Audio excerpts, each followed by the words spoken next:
que estamos.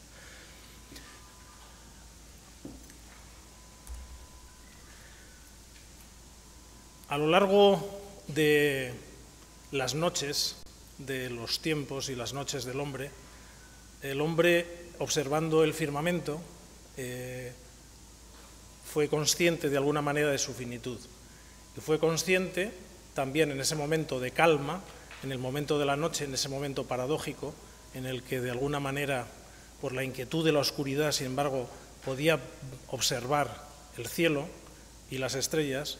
En ese momento podía pararse, levantar la vista del suelo, levantar la vista de la demanda, del afán diario, para poder pensar, para poder hacerse preguntas sobre ¿para qué estoy? ¿Quiénes somos? A lo largo de la historia pudo ir comprobando cómo esa bóveda celeste, que casi aproximadamente en los últimos millones de años ha sido muy visible, hasta los últimos 100, que inventamos la electricidad y comenzamos a velar el cielo con su destello, pues el hombre empezó observando y empezó a darse cuenta de que existía un ciclo, de que existían fórmulas, de que existían maneras que explicaban de alguna manera los calendarios, que explicaban y que fueron las bases del tiempo. Esto nos permitió a los hombres empezar a comprender parte del mundo. Entonces, uno de los más grandes de los grandes, como fue Aristóteles, un polímata completo, que nos legó prácticamente las bases de nuestra civilización, pues le dio a todo, pues, absolutamente, a la retórica, a la lógica, a la doxástica, a la estética, a la ontología, a todo. También, no pudo evitarlo, se centró en la astronomía. La astronomía, con la observación que se había hecho, se comprendió que todos los días la bóveda celeste iba girando de una manera continua, de una manera constante, de una manera permanente, y se pudo realmente inferir que nosotros éramos el centro del universo. Y entonces apareció la teoría geocéntrica, que años más tarde, 300 años más tarde, Ptolomeo la desarrolló mucho más extensamente y duró prácticamente hasta el siglo XVI. Sin embargo, algo pasaba en esta teoría, algo no cuadraba. Entonces, habían exactamente 7 astros estelares que no seguían las reglas, porque todo el resto del universo seguía las reglas del juego. Sin embargo, había 7 que, como no se sabía qué hacer con ellas, se le llamó estrellas anómalas, se le llamó estrellas errantes, que eso en griego se llama planeta. Cuando ellos hablaban de planeta, no estaban hablando del concepto que nosotros tenemos de planeta, ellos estaban hablando solamente de estrella, de una estrella anómala. En aquel momento también, y de alguna manera coetáneo de Aristóteles, apareció otro individuo, se llamó Aristarco de Samos, que en la observación de aquello, también otro astrónomo, consideró que no era un error de las estrellas. No era un error porque de alguna manera el modelo quedaba bien explicado con el modelo geocéntrico, pero había algo que se escapaba. ¿Qué hacíamos en general los humanos? Pues aquello que nos molesta lo apartamos porque rompe de alguna manera lo que habíamos conceptualizado como correcto. Sin embargo, le supuso la suficiente duda como para pensar que lo que no estaba mal eran las estrellas, sino el modelo. Y él planteó en el año 300 a.C. el heliocentrismo. Fue el primero que se reconoce que dijo que la Tierra giraba alrededor del Sol. Sin embargo, 1900 años ocultaron ese conocimiento, porque durante 1900 años el planteamiento de que la Tierra era el centro del universo ganó por encima de todos. Hasta que llegó Copérnico, y Copérnico, que casi vivió 100 años, no se atrevió a publicarlo. Y solamente se publicó el año de su muerte.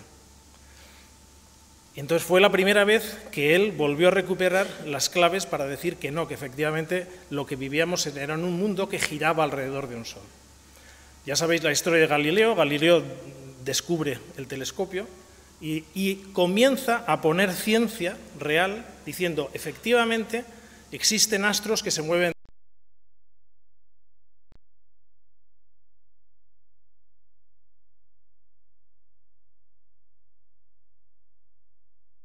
los de Júpiter. Pero ya conocéis la historia de Galileo, ¿no?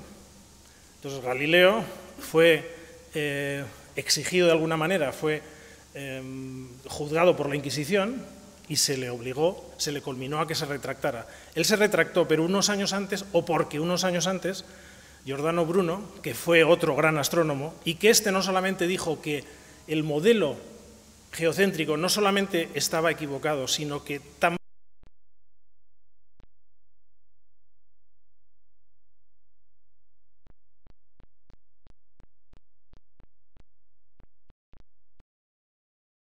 cárcel y terminar en la hoguera.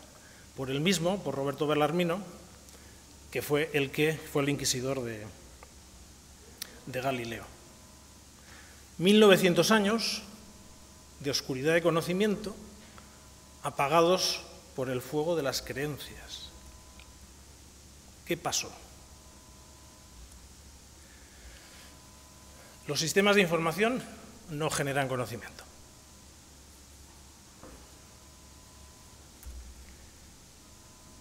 Los sistemas de información realmente nos aportan conocimiento o es al revés.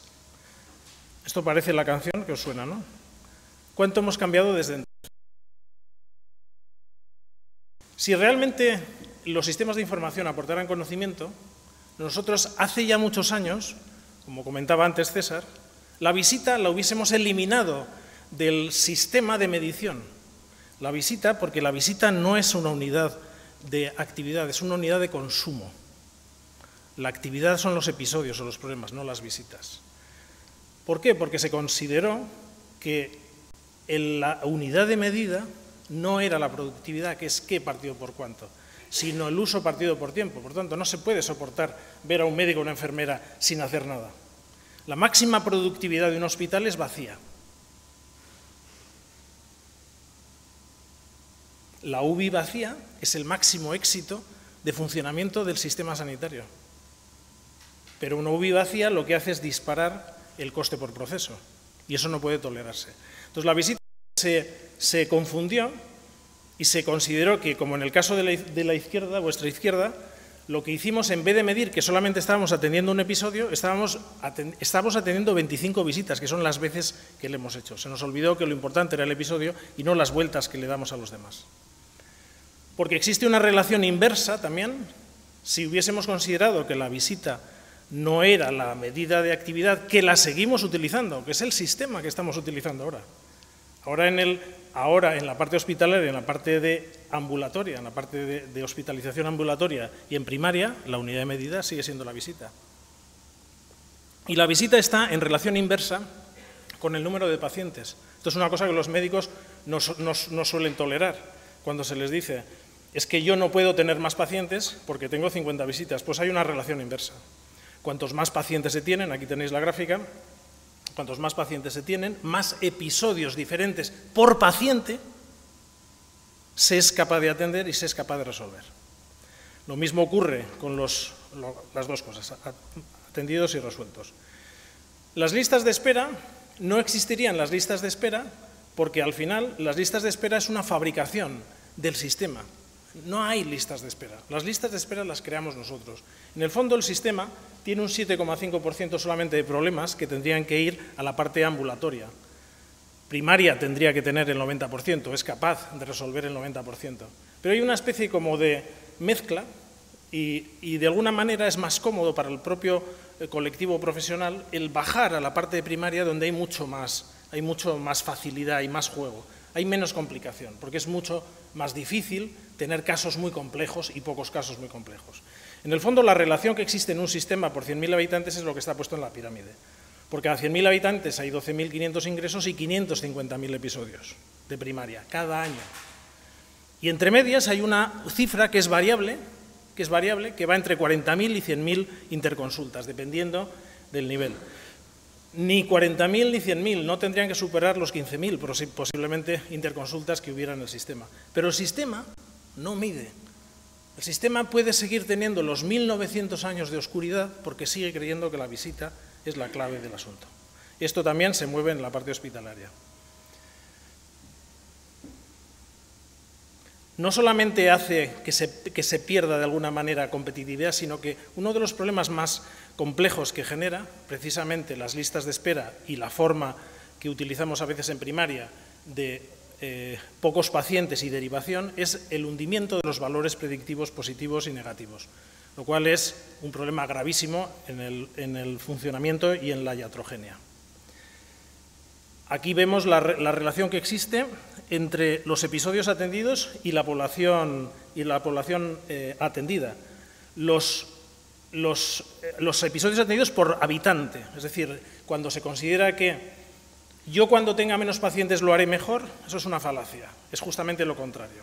Cuantos menos pacientes lo harás peor, siempre seas médico, enfermera, médico hospitalario, lo que necesitas son cada vez pacientes más complejos y cada vez más pacientes complejos. Las únicas maneras de tener competencia es tener horas de vuelo, y las horas de vuelo solo se pueden hacer con patologías complejas. Entonces, si los hospitales se llenan de patologías banales, si las primarias se llenan de patologías banales, la competitividad, la competencia de los profesionales se hunde. En este caso, justamente es el gasto farmacéutico. Los gastos farmacéuticos, los gastos de derivaciones, hay una relación inversa siempre entre actividad y población y consumos. Otro de los problemas, otra forma también de verlo, es lo que le llamamos nosotros el bloqueo de la competencia. Es decir, el número de problemas que tú puedes, si tienes cada vez cupos más pequeños o cada vez atiendes poblaciones menos complejas, es que el número de problemas en los que eres competente se bloquea. Y esto es un dato simplemente matemático generado de cupos que han perdido, veis el número, ese profesional solamente es capaz de atender 257 tipos de problemas distintos. Hay aproximadamente unos 900 que tendríamos que tener una cierta competencia, pues va bajando esa información. El coste por habitante y el coste por proceso es otro de los sofismas en los que se mueve el sistema. Si el sistema de información informara, nos hablaría de coste por habitante, pero hay una relación inversa entre el coste por proceso y coste por habitante. Cuantos menos procesos tienes, más, diríamos, más bajo es el coste por habitante, pero más se dispara el coste por proceso. La forma de bajar los costes por proceso es aumentar la actividad. La relación que existe, hemos también planteado, como en el sistema de información, buscar una relación causal entre la acción que yo hago y el impacto que pueda tener. Y aquí tenemos un gran desarrollo en los últimos 20 años de los protocolos, procedimientos y planes, ¿no? ¿Qué pasa si qué pasa en el seguimiento de estos protocolos? Esto, por ejemplo, es un estudio sobre 100.000 hipertensos año en el control de sus tensiones. ¿Qué pasaría si les tomásemos a los pacientes muchas veces o pocas veces la tensión? ¿Cuál sería el impacto? ¿Cuál sería la curva de impacto, ¿no? La curva roja significaría que cuanto más veces les tomásemos la tensión, más alta tendrían la tensión, y la verde, que cuanto más veces les tomásemos la tensión, más baja tendríamos la tensión. Me gustaría hacer un ejercicio en la sala. Que levanten la mano los que consideren que la roja sería la respuesta y verde los que consideran la respuesta. Los que quieran roja, los que piensan en roja, ¿quién opinaría que sería? ¿Y los que opinan verde? Bueno, habéis levantado solamente 3, 2, 1, pues ha ganado lo verde en esta cuestión.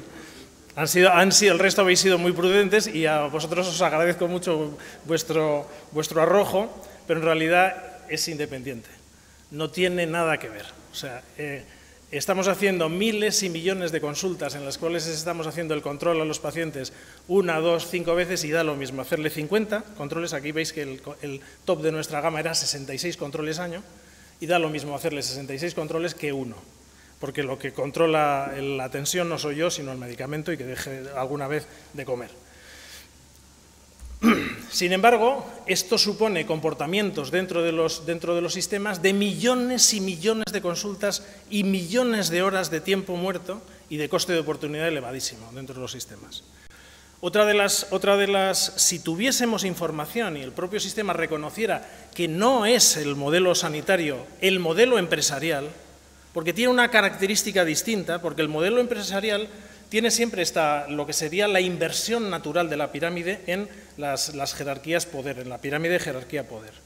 Una cúpula muy pequeña, tiene todo el poder de decisión y una base muy importante de trabajadores y operativos tienen muy poco poder de decisión. En el sistema sanitario es al revés y no lo aceptan los gerentes, con alguna excepción. Entonces, no lo aceptan en el sentido de que creen que pueden ser ellos los que tomen. Si en el fondo quien es el jefe de compras es el que echa la firma. Y el que echa la firma, al final de la cuestión, es el que está tumbando los planes. Estos son los famosos planes que se han hecho a lo largo de los últimos años sobre los gastos de farmacia. Estos son los datos del Ministerio. Es verdad, ha bajado el gasto de farmacia. ¿Pero a costa de qué? A costa de crujir a los laboratorios. Se ha crujido a los laboratorios, les he acollado totalmente para que bajen el 30% sus precios y efectivamente ha bajado el costo, pero ha subido el gasto de farmacia. Todo el gasto de farmacia sube con el copago. Vale, perfecto. Hacemos el copago que asusta a todo el mundo y hace una bajada del 40% en un mes. Pero ¿qué ha pasado a partir de ese mes? Ha empezado a subir. Y en aquellas comunidades en las que ha habido más conflictos, ¿os acordáis de las mareas blancas? La subida desde el momento del copago ha sido del 31,8% en un año, cuando las subidas normales estaban entre el 3 y el 5% cada uno de los años. La subida en este caso, esto era el gasto del 31%, el 5,8% en el número del gasto por receta, perdón, y en el número de recetas el 26%. Es decir, que seguimos sin tener sistemas de información que nos informen. Otro de los sofismas en los que nos movemos es que los crónicos hay que perfilar, ahora tenemos que perfilar a todos, ahora son pacientes frágiles, pacientes crónicos, pobres pacientes desgraciados, ¿no? Pues otro error de la temporada, porque esto es temporada. O sea, primaria hace 20 y tantos años que trabajó y chocó con el crónico, y ahora lo ha descubierto el hospital. El hospital ha encontrado un filón con el crónico, ¿no? Entonces resulta que están aburridos y hastiados los primaristas que atienden 40 casos por cada caso que se atiende en el hospital, y entonces están aburridos del fracaso que han tenido a lo largo de los años en el trato de los crónicos. Entonces los crónicos, el planteamiento de los perfiles es aterrador. Si el sistema de información le dice este señor es un individuo de alto riesgo y este individuo es un individuo frágil, es aterrador la etiqueta. Porque fijaros en este caso, que lo que se hizo simplemente fue, porque todos los profesionales dicen es que mi población es especial y se justifica con esta clave, ¿no? Entonces dijimos, pues tiene usted razón, pero lo que vamos a hacer es cambiar al médico. La población sigue siendo la misma, por tanto, es igual de especial con uno que con otro. Y lo que tenemos aquí son dos profesionales con un año de diferencia, nada más. Entonces el primer profesional, el que vemos de color azul, atendía 9.100 y pico episodios año. El segundo profesional atendía un 31% menos de episodios, es decir, 6.000 y pico. Para la misma población, no había cambiado la población. El primer profesional, esos 9.000 episodios, los resolvía con 335.000 euros de gasto de farmacia. El segundo profesional, atendiendo 6.000, lo hacía con 525.000 euros. Es decir, se generaban en la suma global del asunto unas diferencias sin cambiar la población del 183%. Es decir, no tiene apenas que ver el asunto de los crónicos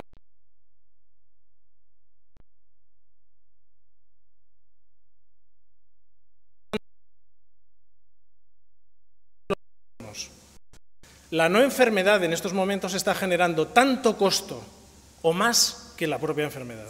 Los datos, que son datos de Estados Unidos del año 2000, que se hizo un estudio complicado, en el cual mostraba que costaban la no enfermedad 77.000 millones de dólares frente, es decir, el 4% del PIB, en los sanos, en lo que es la no enfermedad, el que, no sé, me parece que me pasa, ¿no? Es pues ya que estoy aquí, pues bueno, le voy a mandar, y entonces empezar la rueda de la fortuna, frente a los 56.000 millones que costaba la enfermedad cardiovascular y los 39.000 del cáncer. Entonces, esto no lo informa. Si el sistema de información no nos está dando la suficiente información sobre este tipo de conceptos, será muy difícil que nosotros cambiemos.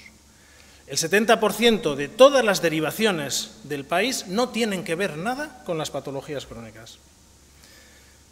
La información de mortalidad. La información de mortalidad, en estos momentos sabemos, y no lo digo yo, lo dice Peter Gostche, que es el director de la colaboración Cochrane Europa, que la tercera causa de muerte es el fármaco. ¿Dónde está ese registro? Toda la causalidad del fármaco está escondida en sus...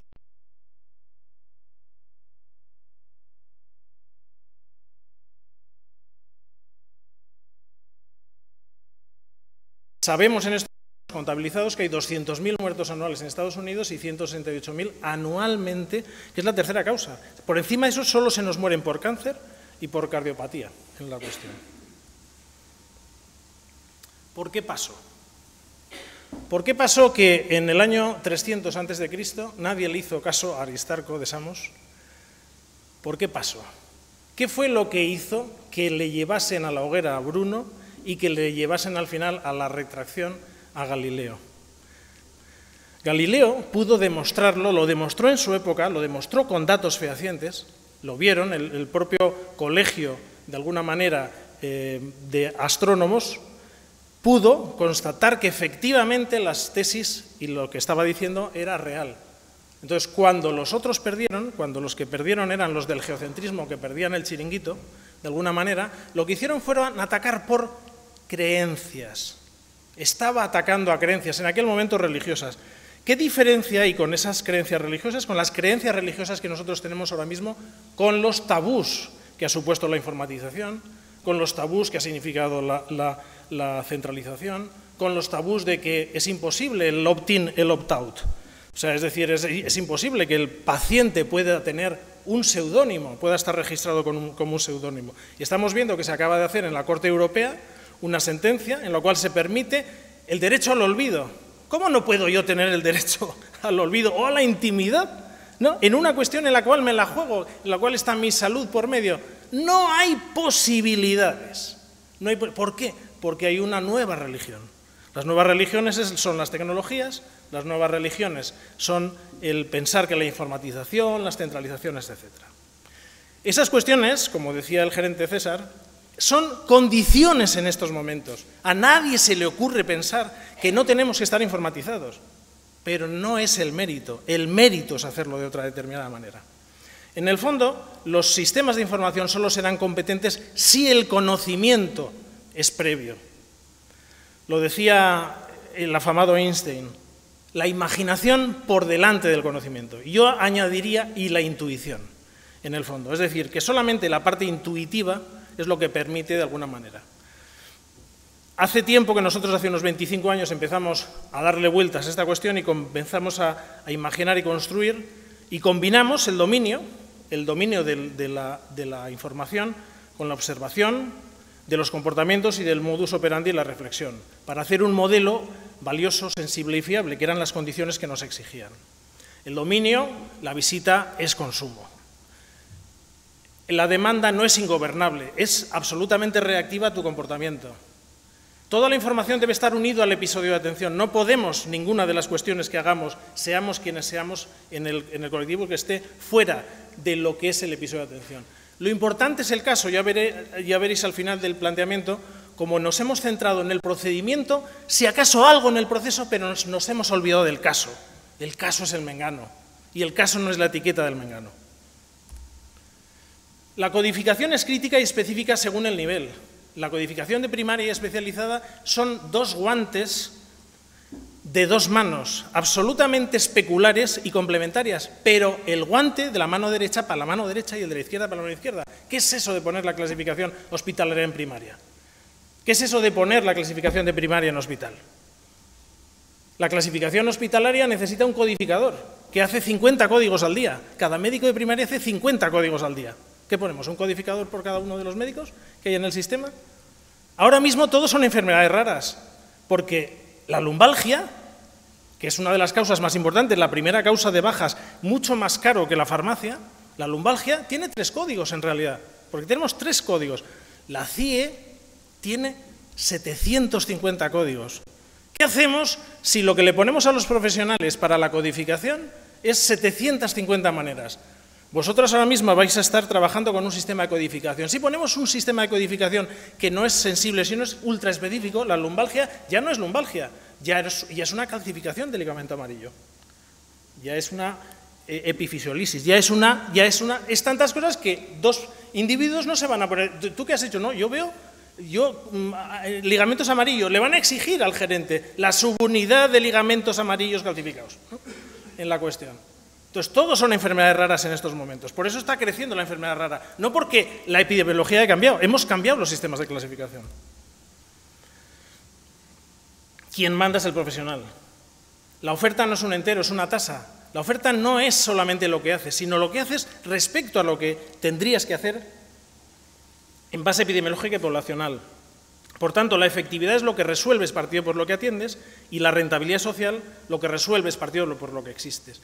La eficiencia, que es otro de los errores, no es qué partido por cuánto, es qué partido por lo que hago, partido por lo que debería haber hecho. Y eso no se utiliza nunca en las medidas. No existen los indicadores neutros. Todo indicador genera comportamiento, cambios de comportamiento. Debemos preguntarnos, cuando vayamos a poner indicadores, ¿qué pasaría si el personal hiciera lo que yo le digo que haga? Porque a lo mejor me hundo, que es lo que puede pasar. Se hace importante, entonces, en la observación nosotros encontramos que el comportamiento no es lógico, no hay una relación entre la actividad y el costo lineal o en una bisectriz, sino es inversa.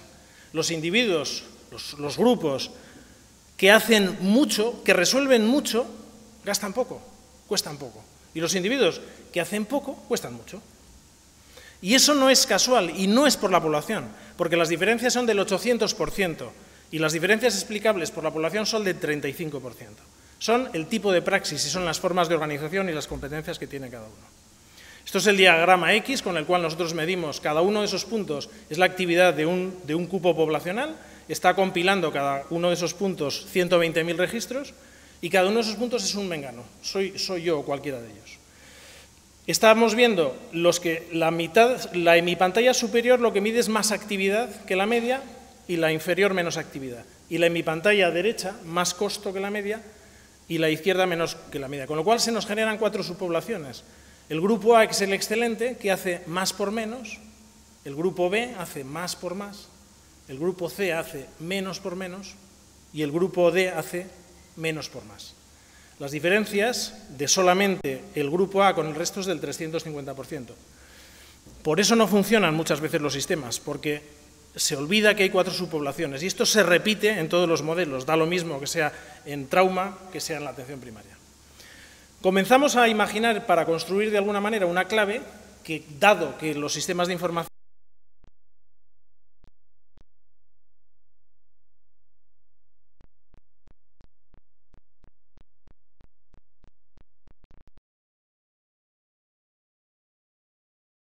el producto solo será bueno si aumenta el qué, el cómo y baja el cuánto. Sensible, porque utilizamos 98 factores que a lo largo de años han ido estandarizando las diferencias que existen, porque todo profesional dice es que mi población es especial, mis casos son especiales. Entonces nosotros comenzamos con 28 diferencias, ahora tenemos 98 diferencias. Pues sí, usted tiene razón, de tal manera que se puede comparar zonas rurales, zonas pobres, zonas ricas, zonas urbanas, etcétera. Fiable. Hemos creado un sistema de certificación de la fiabilidad. La pregunta que el gerente planteaba era crítica. Es decir, ¿esta información que yo tengo es verdad? ¿Esta información que yo tengo, peor o mejor que el vecino, es verdad? ¿Es mentira lo que hace el vecino? Se hace crítica a esa cuestión. Esto nos permitió saber que se tienen 15.000 problemas por cupo y año por resolver. La lista de espera es más allá que la visible, es la invisible, porque si estamos hablando de la E, de lo esperado, los profesionales decimos, no hay lista de espera. No hay lista de espera que tú veas, pero hay una lista de espera epidemiológica muy importante. Fijaros las diferencias que hay simplemente en unos cuantos profesionales. Pueden tener el doble o el triple unos que otros. ¿Por qué? Porque y además hay una relación inversa, cuantos más visitas se hacen, menos problemas se atienden. La paradoja del conocimiento. La eficiencia, como decíamos antes, no se reduce a eso. Hemos creado un sistema que permite analizar la derivación evitable, esto ya lo he comentado, y hemos creado un sistema al final para, de alguna manera, que evalúe según presupuesto y no gasto histórico. Hoy las gerencias, estos son los análisis de gerencias, las gerencias, esto era año 2012 respecto a 2011, cómo había ido respecto al cumplimiento de alguna manera presupuestario. Pues hubo dos gerencias, que fueron la 1 y la 7, que lo hicieron mal, por decirlo de una manera, ¿no? Gastaron más de lo que les había correspondido. Y las demás lo habían hecho bien. Estas dos gerencias recibieron una colleja. Recibió una colleja al gerente y todos los en fila india, todos los demás respecto. ¿Por qué? Porque se estaban midiendo simplemente con el histórico. ¿Qué pasaba si lo medíamos con lo que les tocaría epidemiológicamente? Pues el 1 y el 2, que habían aumentado sus gastos, era porque estaban en el menos 20 y tantos y en el menos 30 y tantos de gasto. Y los individuos que habían mejorado, lo habían mejorado porque estaban en unas alturas estratosféricas de sobrecostos, al final, ¿no? Entonces es muy distinto medirlo así. Entonces, estas son las diferencias que tienen los profesionales en el cumplimiento presupuestario si tuviéramos realmente un presupuesto asignado, una cápita asignada, sea por hospital, sea por atención primaria. Hay una relación inversa entre el tamaño de la población y el cumplimiento presupuestario. En el fondo, los profesionales que atienden muchos problemas y muy complejos son los que ahorran en el sistema y que les permiten a los otros pues el que dilapiden dentro del sistema. La efectividad justamente está en el sentido lógico. Los individuos que tienen más problemas tienen la efectividad más alta y al revés. El sistema es como si fuese un gavión lleno de piedras. Decimos, no cabe nada. Está el sistema petado, no cabe nada, no hay espacio. ¿Cómo podemos de alguna manera salir de ahí? No es exactamente así. El sistema en sus intersticios tiene un montón de herrumbre. El peso que está teniendo en estos momentos el sistema es superior al 30%. Suponeos vosotros en vuestro peso, yo peso 80 y tantos kilos, ¿no? Entonces, si yo ahora mismo me pusiese el 30%, yo tendría que llevar de facto 25 o 30 kilos a la espalda, que lo puedo llevar porque, en fin, hago gimnasia una vez al año. Entonces, puedo llevarlo, pero ¿cuánto tiempo puedo llevarlo? ¿Cuánto puedo aguantar con eso? ¿Puedo aguantar 2 horas? Ni 2 horas. Pues el sistema está empezando a crujir porque no es capaz el 70% del sistema que funciona bien soportar el 30% de sobrepeso y sobrecosto. Esto es el recorte. Los recortes que han hecho, ¿han recortado? Efectivamente. ¿Y hemos modificado algo? No. Tenemos un cacho menos de sistema sanitario, pero sigue teniendo lo mismo que antes. La salida no es esta, la salida es agitemos el sistema. Hay que agitar el gavión. Hay que modificar las formas de conocimiento y de sistema de información para que podamos sacar precisamente toda esa parte de sobranza, que era un poco lo que se comentaba al inicio, y colocarlo, llenarlo de piedras de colores que son las que necesitan nuestra población y nuestros pacientes. El proyecto este lo comenzamos a hacer en algunos centros y lo conceptualizamos como una elección entre las 3 opciones que se ha de uno plantear.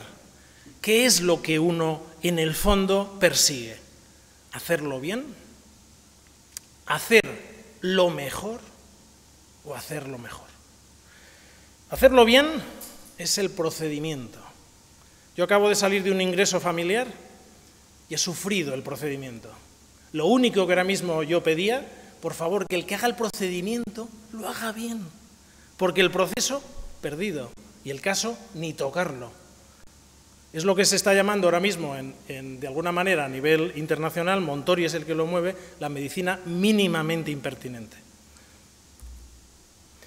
En el fondo, ¿cómo es posible que una cosa a lo mejor tan compleja como es el mundo sanitario pueda ser resuelta? Solo hay que imitar a ese grupo de profesionales que están haciendo las cosas de una manera excelente, porque están en todos los centros esos individuos excelentes. Esos individuos excelentes se mueven por cuestiones intrínsecas, y esas cuestiones intrínsecas simplemente se reducen a una cosa tan simple como un lema que es más sano y más sabio. Todo lo que no hagamos con los pacientes que los hagan más sanos y más sabios, sino más imbéciles y más enfermos, es decir, usted es un crónico y por tanto es tonto y por tanto tiene que venir aquí 66 veces a que yo le tome la tensión, ¿no? Cuanto más hagamos en ese sentido, menos lograremos de alguna manera que los pacientes tengan mejor salud. Muchas gracias.